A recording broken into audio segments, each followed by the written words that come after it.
Show me how. I'm going to show you, viewers, and welcome viewers, by the way. I'm going to show you what to do after you scrape the ceilings, the acoustic ceilings. This is what it looks like after you scrape them at first blush. You'll see that you're going to have a little bit of excess and you need to get that off as best you can. You'll see where there should have been tape, but there wasn't due to the fact that there was acoustic, so they found it unnecessary to tape that joint. That will need to be addressed. And then I'm also going to show you, okay, and I don't like to edit. I'm going to show you what it looks like after I have touched up a couple of these rooms. And I haven't sanded yet, so this is what you're going to want to do. You're going to want to come back and skim out spots that may have got dug in a little bit from the knife. Okay, now see here, that joint needs to be addressed. I've addressed a lot of them, and then you could come in here and then lightly sand afterwards. So that's the idea, folks. That's what you're going to want to do. Also, you want to scrape the corners out. You really don't even want that up in the corner here. You don't really want that grainy, granulated type texture that you could sand or skim over. And that joint will need to be addressed. Okay, I haven't addressed that one. All right, so that's what I wanted to show you. And then over here as well, a lot of it's been addressed. You could feather this stuff out, and I'm going to. And then I'm going to show you what it looks like in the end, so you can see. And I showed you a video scraping in this room, right in that corner, and I will show you that. So stay with me, and I'll do a little bit of this joint right now. Taking some tape, all right, excuse the big hand. And what we'll do here, because I don't like to edit, and if you folks like edits, let me know, because you can always speed up, okay? You're always able to speed things up, okay?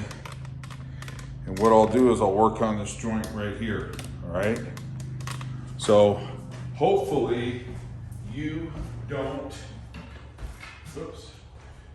need me to show you how to get some mud out of the bucket. But what you're going to want to do is, I think I showed you before, is you're going to want to take your mud, and you're going to want to mix it up in the trough really fairly well. And I am not a drywall or a plaster drywall hanger, but I do know how to do it, seeing it for years and years, okay? So you get a decent viscosity. Okay, I want you to take a look at that. See, that looks pretty good, all right? And that's what you do. You mix it up before you apply it. Come in here. What you're gonna wanna do is, back in the old days, the taping was paper, so you would be unable to do what I'm gonna do right now. And because it didn't have any adhesive on it. And then somebody created this mesh, which was genius. And it's got adhesive on it, and it's also a lot stronger than the tape.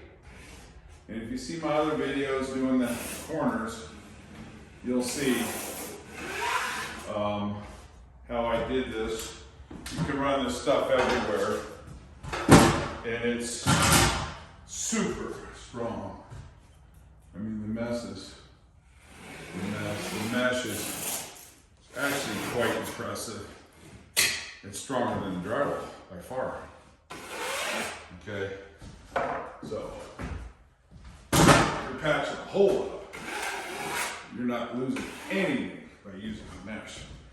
Again, I told you before, 6-inch knife, okay, 8-inch knife. These I like working with. The 6-inch is just a great all-around knife to have. You can do many things with it. Remember, people aren't going to tell you that, but if you look at that, you'll see a little bit of an arc. And this one is arcing to the right. Okay, and that right here gives you a little concave right in here. And that's where you're going to want to have your mud. Okay? That way your edges on your knife lay down, they don't lift up. Okay? So you can come across like this, spread it at an angle like that. I don't have a gun. I mean, if I had a bazooka taping gun, I would just use paper. Or they got some other fiberglass out now, okay? And that's what you're gonna do, just like that. You never wanna try to finish this out in one shot. Not what you're shooting for, okay? Notice I'm tilting the knife 2 ways. One, I'm tilting it like this, and 2, you can angle it either way, like this. And that's how you'll prevent getting a lot of trails, okay?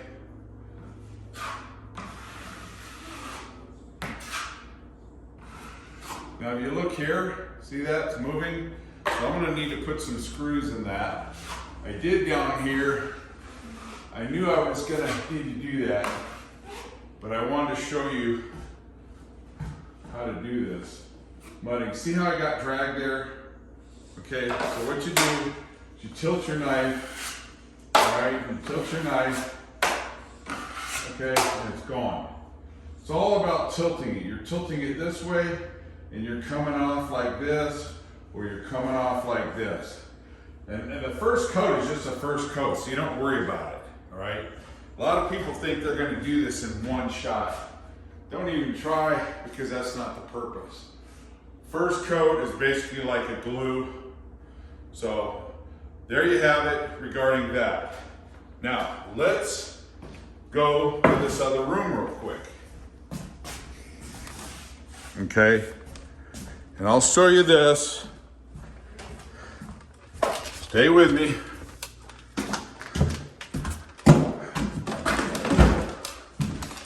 And I'm just going to show you this real quick, all right?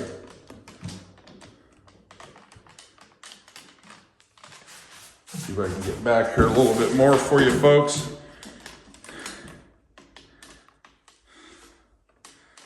All right. You saw what it looked like.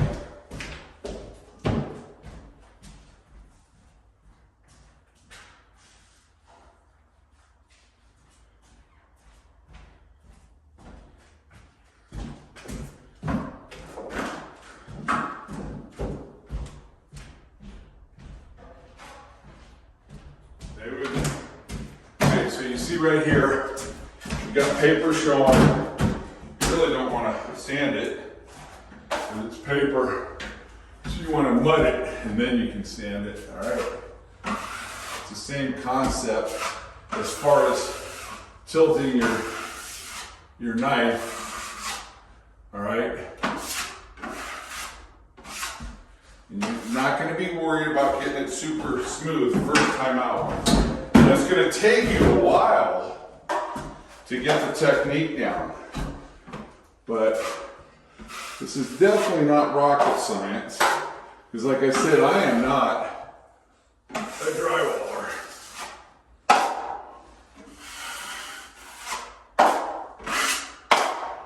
Okay. But I am pretty confident in what I do, so. And then you just come back and you fill in any spot that might need it. So you see these chews in here, these parts that were dug in, all right? Right up in here.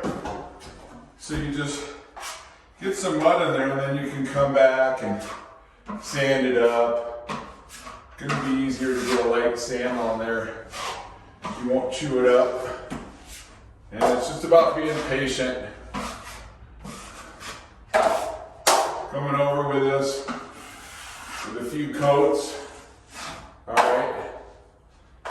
And then when you lightly sand it, you'll have a pretty smooth ceiling, which is what I'm going for. Now, if you orange peel, then you wouldn't have to worry about any of this.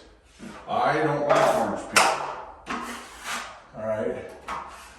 So I'm gonna keep the ceiling smooth, but I will orange peel the wall. Show you a couple touch-ups on that. That's super easy with the texture gun or the texture can.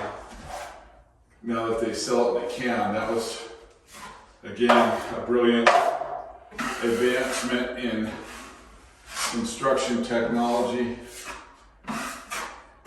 Now when you get these little drags, these little indentations, all right, when you get those little indentations there, okay, when you get those there, those drag lines, that is because, you get this up there for you. That is because you got little granulations in your mud. These here, okay? Let me get that out. That's because there's a little like this. There's little granules in there, okay? And that's what's causing the indentations. That's just from the drag of the knife.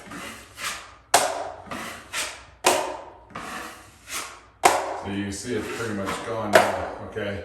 But these are from, you have something in your mud. That's a causation of that. It could be something so slight, even just a piece of sand, anything, any kind of debris. That's it for now. You'll see what you have to do. Go around to all your spots and try to remedy that, fix that. See, there's some chew marks in here, and I will come back and skim those out a little bit right now.